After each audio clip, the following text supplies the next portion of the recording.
for a muse of fire that would ascend the brightest heaven of invention, a kingdom for a stage, princes to act, and monarchs to behold the swelling scene. Then should the warlike Harry, like himself, assume the port of Mars, and at his heels, leashed in like hounds, should famine, sword, and fire crouch for employment. But pardon, gentles all, the flat, unraised spirits that hath dared on this unworthy scaffold to bring forth so great an object. Can this cockpit hold the vasty fields of France? Or may we cram within this wooden O the very casks that did affright the air at Agincourt? Suppose within the girdle of these walls are now confined two mighty monarchies, whose high upreared and abutting fronts the perilous narrow ocean parts asunder. Piece out our imperfections with your thoughts. Think, when we talk of horses, that you see them printing their proud hooves in the receiving earth. For 'tis your thoughts that now must deck our kings, carry them here and there, jumping o'er times, turning the accomplishment of many years into an hourglass. For the which supply admit me chorus to this history, who, prologue-like, your humble patience pray, gently to hear, kindly to judge our play.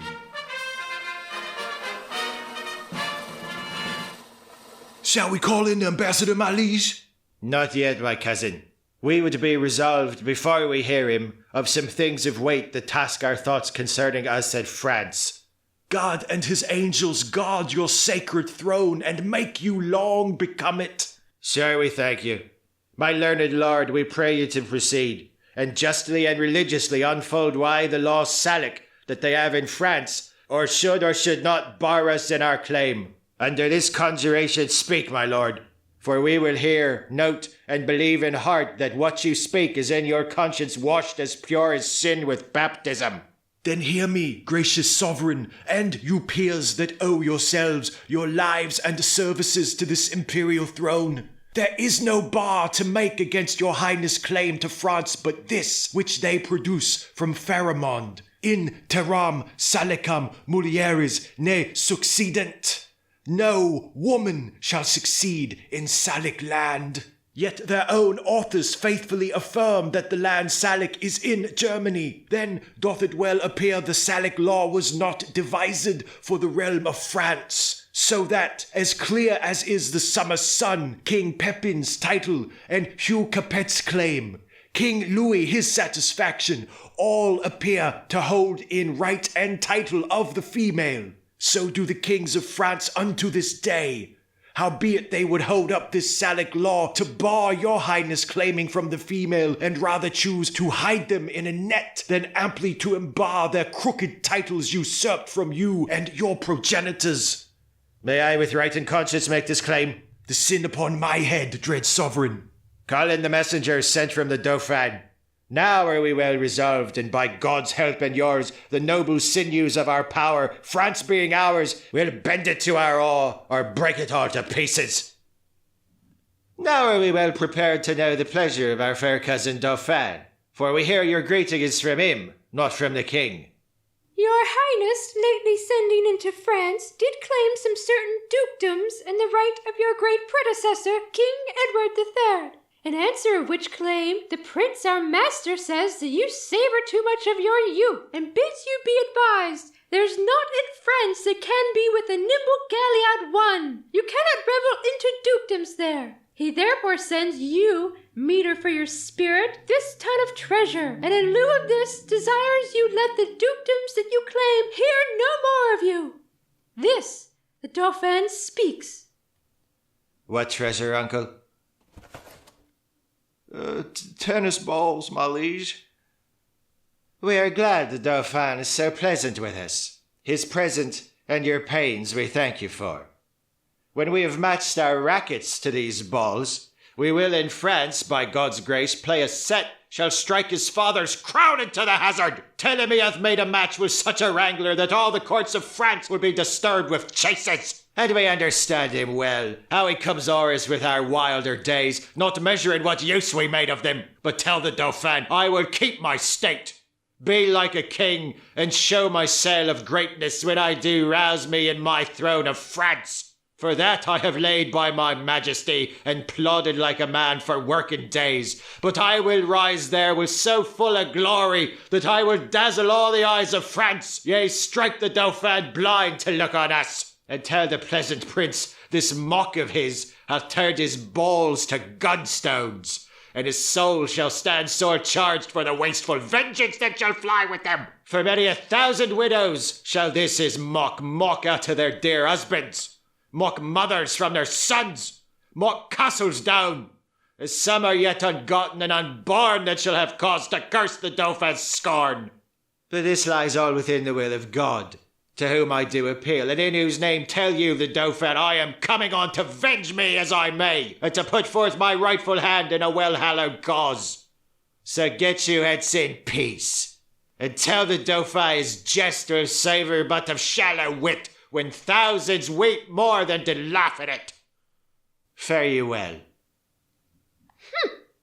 That was a merry message. We hope to make the sender blush at it, for now we have no thought in us but France. Therefore let our proportions for those wars be soon collected, and all things thought upon that may with reasonable swiftness add more feathers to our wings, for, God before, we'll chide this Dauphin at his father's door. Therefore let every man now task his thought that this fair action may on foot be brought. Thus with imagined wing our swift scene flies in motion of no less celerity than that of thought.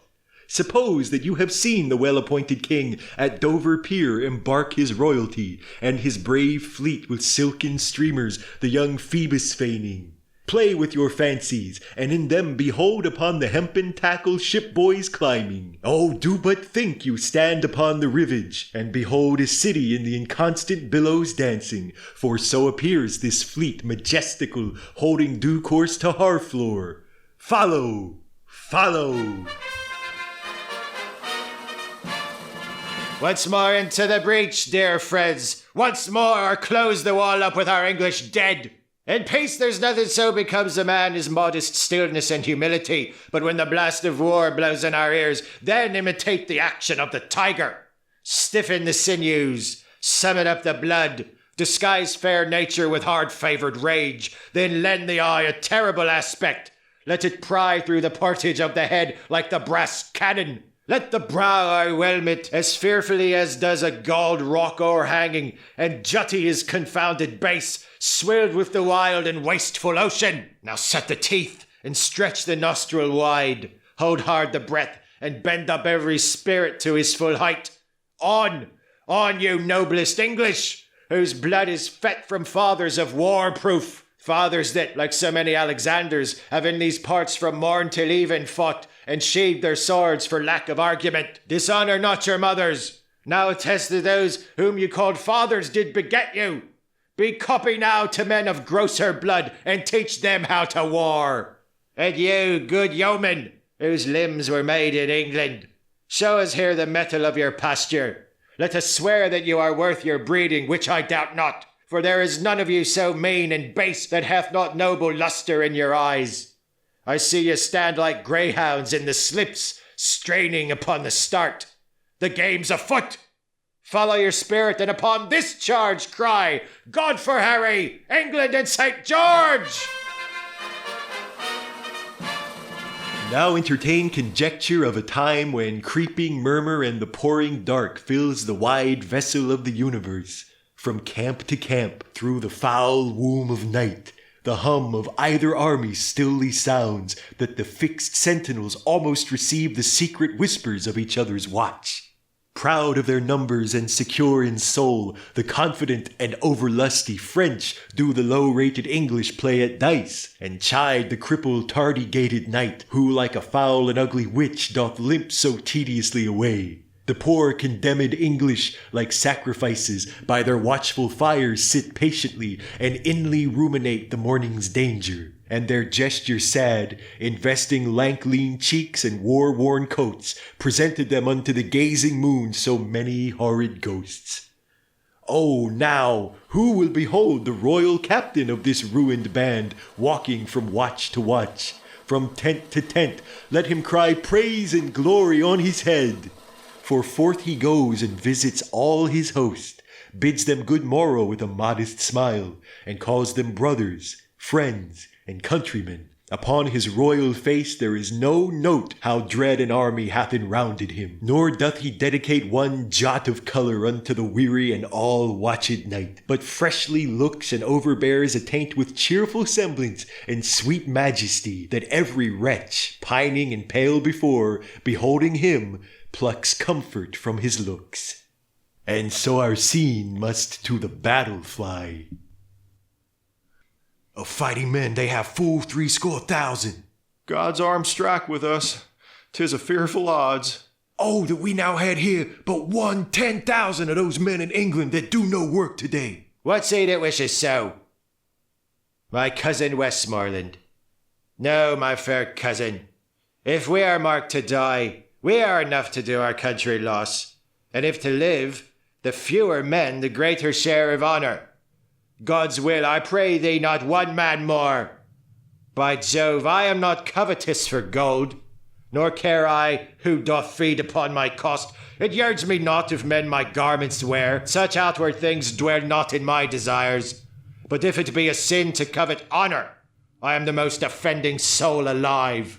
God's peace, I would not lose so great an honour as one man more methinks would share from me for the best hope I have. Oh, do not wish one more. Rather proclaim it, Westmoreland, through my host, that he which hath no stomach to this fight, let him depart. His passport shall be made, and crowns for convoy put into his purse. We would not die in that man's company that fears his fellowship to die with us. This day is called the Feast of Crispian. He that outlives this day and comes safe home will stand a tiptoe when this day is named, and rouse him at the name of Crispian. He that shall see this day and live old age will yearly on the vigil feast his neighbours and say, "Tomorrow is Saint Crispian." Then will he strip his sleeve and show his scars. Old men forget, yet all shall be forgot, but he'll remember, with advantages, what feats he did that day. Then shall our names, familiar in his mouth his household words, Harry the King, Bedford and Exeter, Warwick and Talbot, Salisbury and Gloucester, be in their flowing cups freshly remembered. This story shall a good man teach his son, and Crispin Crispian shall ne'er go by from this day to the ending of the world, but we in it shall be remembered. We few. We happy few, we band of brothers, for he today that sheds his blood with me shall be my brother. Be ne'er so vile, this day shall gentle his condition. And gentlemen in England now abed shall think themselves accursed they were not here, and hold their manhoods cheap whilst any speaks that fought with us upon St. Crispin's day. My sovereign lord, bestow yourself with speed. The French are bravely in their battle set, and will with all expedience charge on us. All things are ready if our minds be so. Perish the man whose mind is backward now. Thou dost not wish more help from England, coz? God's will, my liege, would you and I alone, without more help, could fight this royal battle. Why, thou now hast unwished 5,000 men, which likes me better than to wish us one. You know your places. God be with you all.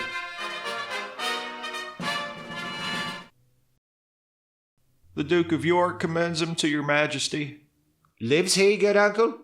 Thrice within this hour I saw him down, thrice up again and fighting. From helmet to the spur all blood he was. In which array, brave soldier, doth he lie, larding the plain. And by his bloody side, yoke felling to his honour-owing wounds, the noble Earl of Suffolk also lies. Suffolk first died, and York, all haggled over, comes to him where in gore he lay ensteeped, and takes him by the beard, kisses the gashes that bloodily did yawn upon his face. He cries aloud, "Tarry, my cousin Suffolk, my soul shall thine keep company to heaven. Tarry, sweet soul, for mine, then fly abreast, as in this glorious and well-foughten field we kept together in our chivalry." Upon these words I came and cheered him up. He smiled me in the face, wrought me his hand, and with a feeble grip says, "Dear my lord, commend my service to my sovereign."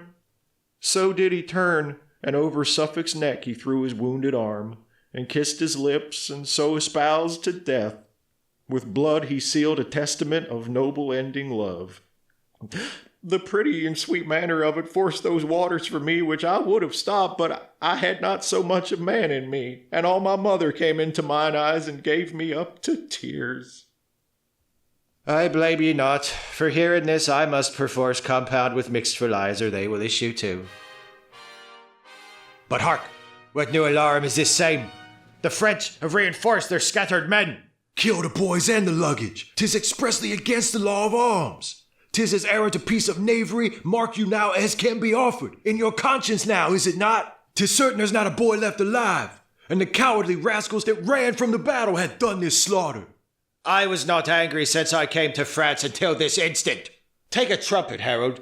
Ride thou unto the horsemen on yon hill. If they will fight with us, bid them come down or void the field. They do offend our sight. If they'll do neither, we will come to them and make them scur away as swift as stones and force it from the old Assyrian slings. Besides, we'll cut the throats of those we have, and not a man of them that we shall take shall taste our mercy. Go and tell them so. Here comes the herald of the French, my liege. Her eyes are humbler than they used to be. How now? What means this, herald? Knowest thou not that I have fined these bones of mine for ransom? Comest thou again for ransom? No, great king. I come to thee for charitable license, that we may wander o'er this bloody field to book our dead, and then to bury them, to sort our nobles from our common men. For many of our princes, woe the while, lie drowned and soaked in mercenary blood. So do our vulgar drench their peasant limbs in blood of princes, and the wounded steeds fret fetlock deep in gore, and with wild rage jerk out their armed heels at their dead masters, killing them twice. Oh, give us leave, great king, to view the field in safety, and dispose of their dead bodies. I tell thee truly, herald, I know not if the day be ours or no, for yet do many of your horsemen peer and gallop o'er the field. Ah, the day is yours. Praised be God, and not our strength for it. What is this castle called that stands hard by? They call it Agincourt. Then call we this the field of Agincourt, fought on the day of Crispin Crispianus. Thus far, with rough and all unable pen, our bending author hath pursued the story, in little room confining mighty men, mangling by starts the full course of their glory. Small time, but in that small most greatly lived this Star of England. Fortune made his sword, by which the world's best garden he achieved, and of it left his son imperial lord. Henry the Sixth, in infant bands crowned King of France and England, did this king succeed, whose state so many had the managing that they lost France and made his England bleed, which oft our stage hath shown. And for their sake, in your fair minds, let this acceptance take.